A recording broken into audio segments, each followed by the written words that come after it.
Thanks for joining us on episode 1427 of the Inspired Stewardship Podcast. I'm Lin Green. I challenge you to invest in yourself, invest in others, develop your influence, and impact the world by using your time, your talent, and your treasures to live out your calling. Having the ability to recognize that you are called to a purpose is key. And one way to be inspired to do that is to listen to this, the Inspired Stewardship Podcast with my friend, Scott Mater.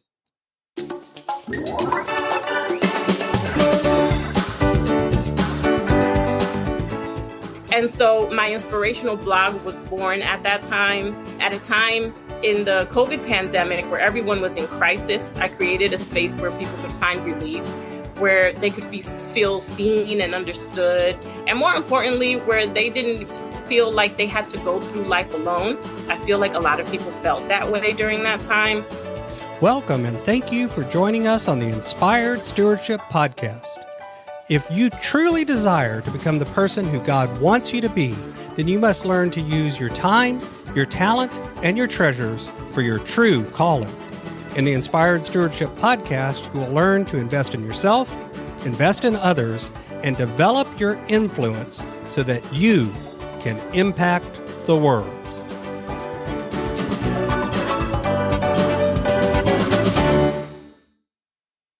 In today's podcast episode, I interview Lin Green. I asked Lin to share with you her unique journey that led her to become an advocate for others. I also asked Lin to share how her faith journey positions her to live out her calling. And Lin also share how she's still on a journey to identify her calling in full.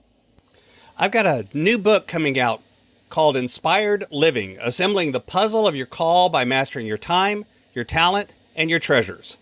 You can find out more about it and sign up for getting more information over at inspiredstewardship.com, Inspired Living. That's inspiredstewardship.com, Inspired Living. Lin Green is a writer, advocate, blogger, and public speaker residing in Orlando, Florida. As a community advocate with a background in criminal justice, public administration, crisis intervention, and crisis counseling, Lin currently holds a long-standing position with a government agency spanning over 15 years, under which she's also served as a volunteer working with children overseen by the Department of Children and Families. As the creator of the inspirational site Is a Lifestyle by Lin Green, Lin serves to encourage and inspire its readers in real time by sharing advice, lifestyle topic blogs, and audience interaction connected through social media. Her unique experience as a child survivor of domestic violence, the daughter of an immigrant, mother, a military law enforcement wife, and a community advocate provides her with an expertise in cross-cultural, emotional, developmental, and economic disparities within the middle to lower class. She's also written a book, Enough with the Secrets Mama, and these experiences, coupled with her expertise in the field of social services and public service, make her an ideal representative to discuss lifestyle issues. Welcome to the show, Lin. Thank you. Thank you for having me. Absolutely. So I shared a little bit in the intro about some of the work you've done and the advocacy work that you do, and also a little bit about the book that you've got out. And let's go a little deeper. Would you share a little bit more about your journey and what brought you to the point where this is the work you do and this is the message you put out in the world? Yes. So I'd like to say that advocacy work chose me. After having been working with juveniles in the area of case management and social work, the opportunity arose for an advocacy position within the agency in which I worked. And at that point, I felt that I had accomplished what I needed to with regard to working with youth in the youth intervention area. And when this position came open, I was told that it was the kind of position that rarely opened up. So my experiences in advocating for families within the community already made it pretty certain for me that this is where I was called to be. I felt like I needed to do more, like I had more work that was required of me, and I could not do that within the confines of the four walls of my office. So even though working in advocacy meant I had to sacrifice a lot of things, like time with my family, my sleep, I knew that this is where God wanted me to be, and I would be in turn gaining so much more in the process. So I was recently awarded with a recognition with Fox News Orlando. It's called the Care Force Award that's provided to people in the community that perform above and beyond their scope of the duty. So I know that this is where I'm supposed to be. And what made you decide to put out the book, Enough with the Secrets? Yes. Oh my goodness. Where do I even begin? So as long as I can remember, I've always wanted to be two things: a public servant, and I wanted to be a writer. As early as middle school, I knew I wanted to serve. But even before then, I had this little tug in my heart calling me to do more and be more. And so I'll tell you a funny story. I was actually drawn as a kid to Oprah, and I was mesmerized by the stories that was shared on her show from people who were struggling with one issue or another. So that awoke within me a desire to help others. I ended up writing a research paper on multiple personality disorders in elementary school. Not the typical middle school topic. Having been a middle school teacher, I can tell you that's not the typical topic that they would write up. Absolutely. I'm not sure what my teacher thought about that at the time, but I just couldn't shake this that I had seen. And so I envisioned myself being a journalist in much the same way as Oprah, but I wanted to make that kind of impact, either with my service, with my writing, or both. So fast forward through all this work that I've done with the community, with working within local government, with having conversations with people, and especially women, about their relationships with their mother. And I realized just how much it mirrored my relationship with my mother and the things that I had wrestled with. So I felt like in that moment, I was being called to be transparent, to unveil myself, so to speak, to show those scars and share with people that you can get through difficult circumstances. So that's how my book, Enough with the Secrets, Mama, was born, just as a way to help others heal through those issues. Mm. So one of the things I like to highlight for people is how our faith journey and our life journey intersect and inform each other, because it's usually it's not a simplistic interaction, if that makes sense.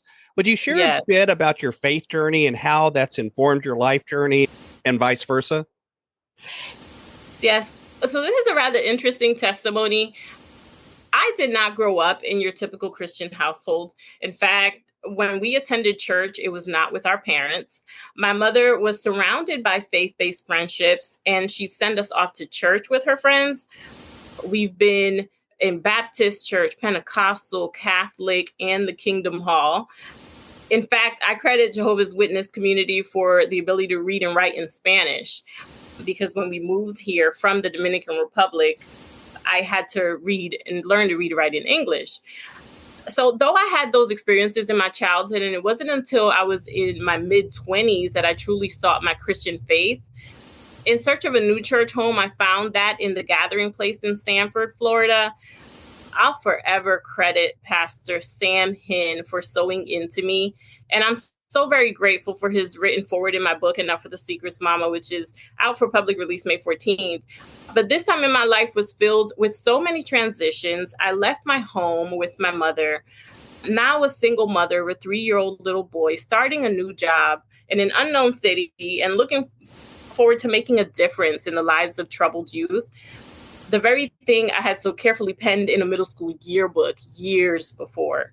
So all the things I'd been feeling in my heart and in my soul and in my spirit as to the life I wanted to lead was all manifesting little by little after that move. Mm. So earlier you said that advocacy work chose you. When you think about what you were just sharing about your faith journey and the life journey and the relationship you had with your mother and moving and being an immigrant here, new community, all of these different factors that were in your life, how do you think How do you think that led you to being an advocate for others, but also doing all of the work you do, even beyond advocacy, speaking, advocating, going out and sharing your own experiences? How did that really come to be? Yeah. So I've been working now in the field of advocacy for 10 years, but I've been in law enforcement for a total of 17. And I worked for the Department of Juvenile Justice for about 7 years before that. I've come to see the many hurting people in our community. As I mentioned before, that little nudge I felt as a kid, that incessant desire to help those in need, I feel like that catapulted me into my purpose. And my writing followed me even in this space. I crafted reports for the juvenile justice system and for the county courts, painting a well-rounded picture of the dynamics within each client's lives.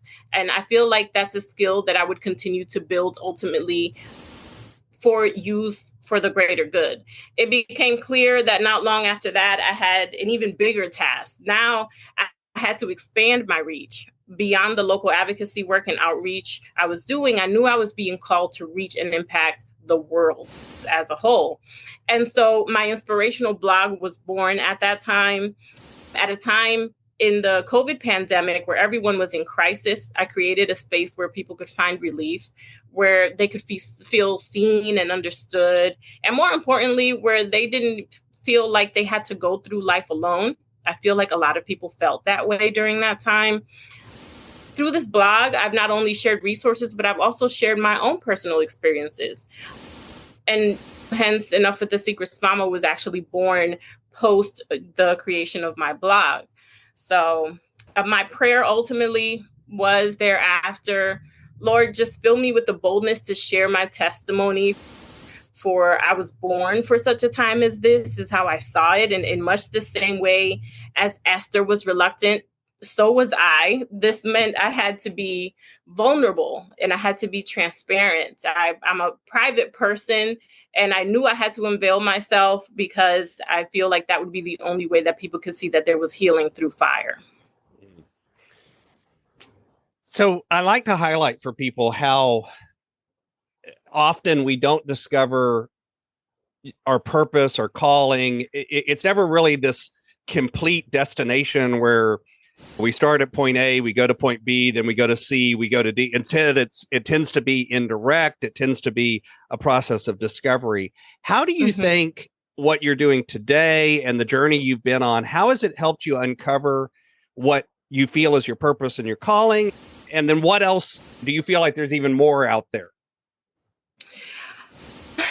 So I definitely feel like there's more. I definitely feel like God puts us in certain situations and plants us in certain spaces so that we can see some of what he sees. We can't see it all, right? So we can see some of what he sees, because ultimately our job is to be stewards in this space and to make a difference and help lead and encourage other people. So I think in that space, there's so much more to do. There's so much more to explore, so much more to share with others. So yeah, I definitely think there's more. Mm-hmm. So how did you do you feel like you've been on a journey to discover your purpose and calling? And has it been a straight line for you, or how's that happened in the past? Yeah, so it has definitely not been a straight line, but looking back, I can definitely see how God has been working.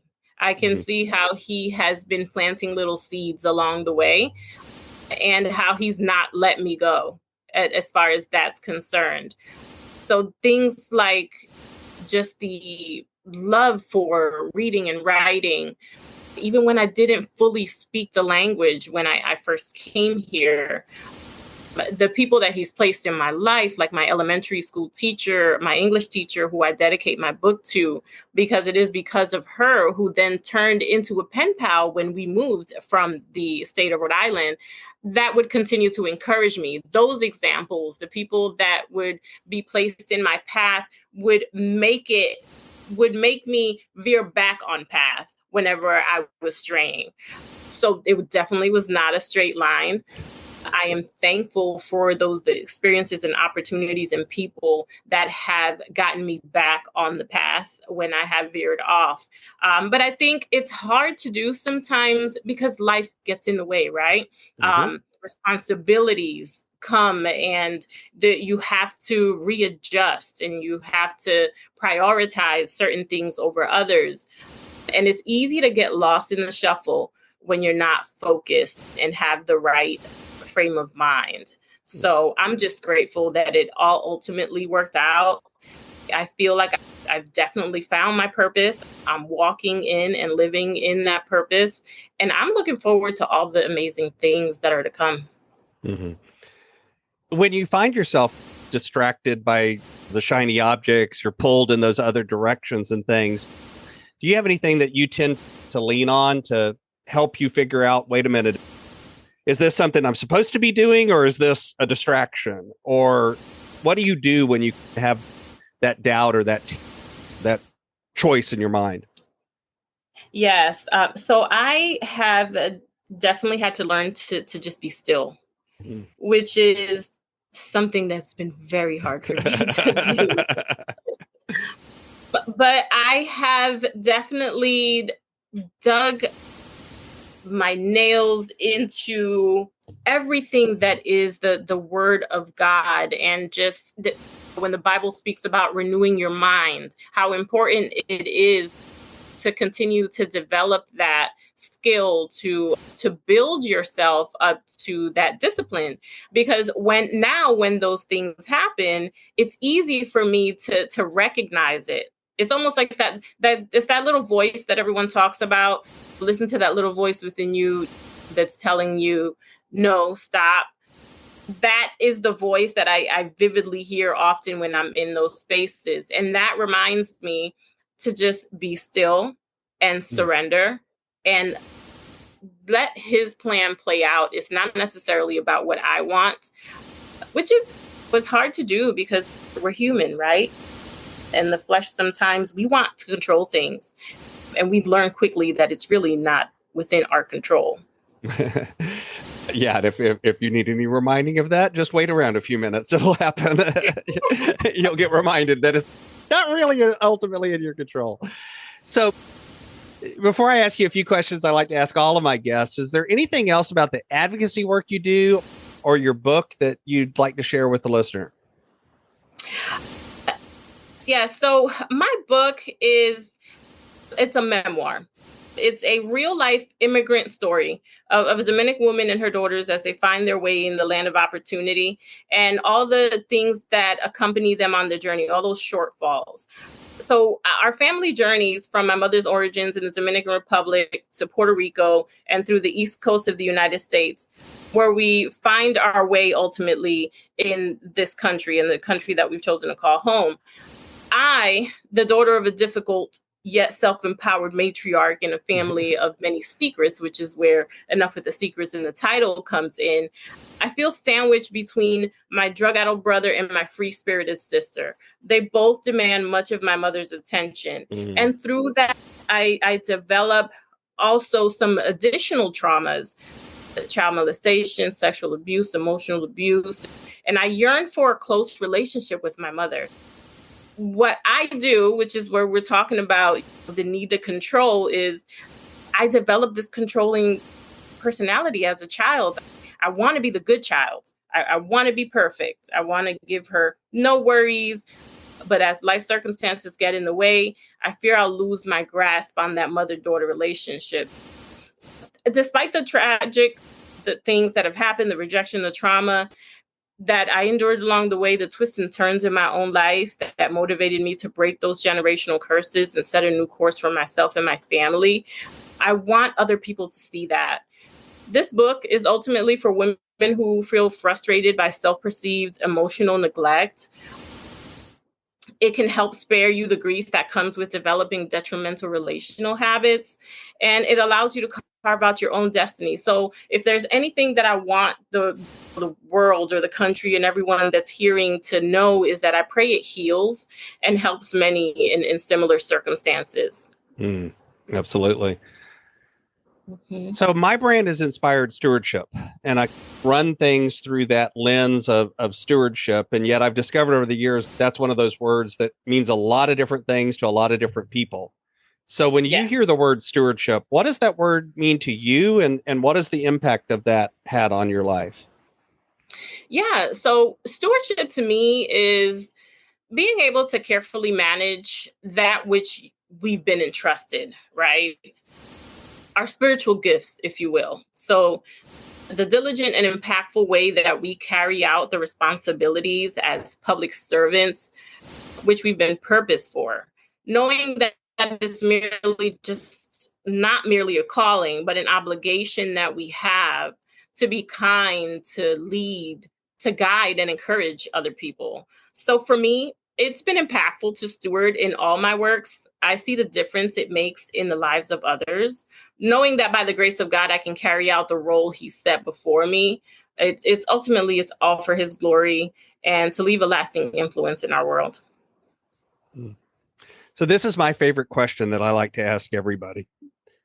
Imagine for a moment that I invented this magic machine. And with the power of this machine, I was able to take you from where you are today and transport you into the future, maybe 150, maybe 250 years. And through the power of this machine, you were able to look back and see your entire life and see all of the connections, all of the ripples, all of the impacts you've left behind. What impact do you hope you've left in the world? Wow. That's a wonderful question. I think I would have had a major impact in the world. Just looking back and seeing the many opportunities I had in public speaking, reaching the masses through my words, either in person or in writing, and through my acts of service, I know for sure I would have left a lasting impression in the hearts of many, that they would carry out their lives knowing that God has a plan for them, that there are times when God will ask you to do things that are difficult, but he asked you to participate in his plans because it strengthens us. It strengthens our faith. So we may have uncertainty, failure, fear, suffering as we try to fulfill God's plans for our lives, but God is with us every step of the way. He's working all things for good for those who love him. I know he's got plans. And so it's because of his plans that I can look back so many light years away and say, okay, I did exactly what he asked me to do. So what's on the roadmap? What's coming next for you as you continue on this journey? Yeah. So I'm currently working on self-publishing the Spanish version of the book, Enough with the Secrets, Mama, which I hope to release around the same time as the English version, which is May 15th. I'm putting myself out there in the world more and participating in speaking engagements and conferences as I spread the word of healing through my consulting firm, Green Consulting, as well as partner with nonprofit organizations and businesses to share my expertise. Awesome. And of course, you can find out more about Lin, about her book, and about the work she does over on her website at issalivestyle.com. And I'll have a link to that over in the show notes. Lin, is there anything else you'd like to share with the listener? Yes, as it relates to my book, I'm in full-blown promo mode. I'm sure you can relate and understand what that means. And so I've got opportunities like this where I get to speak to people around the country, spreading the word for my work of love. And I'm grateful. Thank you so much for this opportunity. I have a local book signing at the Barnes & Noble here in Altamont Mall, May 14th at the Altamont Springs, city of Altamont Springs in Florida. So if anyone is local to the Central Florida area, please come by and see me. I would love to see your faces. I have future women empowerment events that I am a part of. My book is currently available for pre-order everywhere you buy books, so you can grab your copies now. And stay tuned to my social media pages for live updates and all the happenings on more to come. You can find me, as Scott said, at It's the Lifestyle. It's a play on It's a Lifestyle, but it's spelled ISS Alive Style on Instagram and Facebook. I'm also on LinkedIn under Lin Green for those looking for business collaborative opportunities. And that's what I've got going on right now. Awesome. Thanks so much. And of course, I'll link up the book and your website and all of that in the show notes so folks can find it easily. Thanks so much for being here today. Thank you so much for having me. Truly a pleasure.